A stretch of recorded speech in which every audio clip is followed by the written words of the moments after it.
Есенски студен пазарен ден во Штип, под капи чадори, топли јакни, граѓаните решително ги полнеа торбите. И овој петок се купуваше се, од компири јаболка до домашен сируп и мед. Ни студот не ја згасна пазарната навика. Граѓаните пополека, но сигурно се подготвуваат за престојната зима. Ладен од времето. И празнимаме, и гра, и пиперки, и патлиџани, се. И грозги се имаме. Скапо ли е? Не е скапо грозито, 50 динар. По сега шум ти си, мора да купиш да јадеш. Така си. Скапо ли е според вас?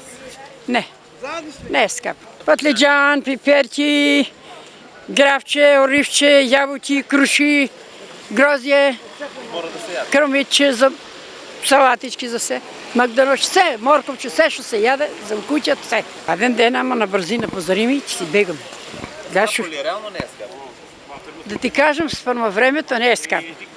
Ути, ако знаеш да си правиш дома, не е скапо. Ако јадеш у книжка, скапо. Имаме една главица карфил, една тиквичка, еден модер.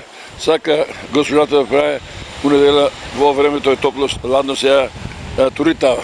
Замаме прибор, се комплетно. Скапи ли са цените? Станите се нормални до цело лето. Они што се скапи сама. Нава е... Што да правим, не бива. Иако студено, но... Студено, ама добро е. Малко да се разладеме, на кабеме за никде. За идење ќе јадеме, ние не оставаме. Што ќе најдеме, ќе јадеме, не бива. Ке си земе пиперче, патлиџанчето. Добри са, сино, ке ја беше, добри са. Купи си 50 денара патлиџани, тие рано.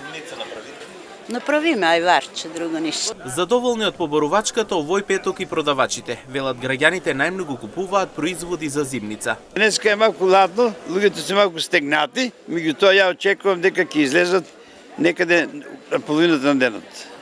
Што купуваат граѓаните? Најмногу денеска купуваат за зимница работи.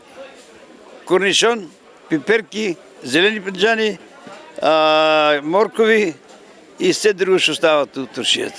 Цените исти ли се како претходниот петок? Да, исти потпуно. Само е качен корнишон.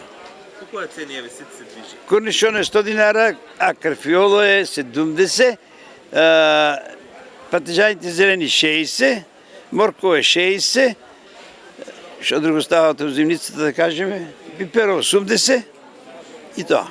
А овошје купуваат ли граѓаните? Па да ви кажам, искрено и купуваат. Најчесто грозито, на мода е. Сега почнаа да купуваат многу, имаме излезено мандарини. Наша хрватска, мислам наша хрватска, бивша Југославија. И додека есенскиот студ се повеќе се чувствува, пазарот во Штип останува место што пулсира со луѓе и мириси на свежи домашни продукти. Очигледно е времето може да се смени, но пазарната навика тешко.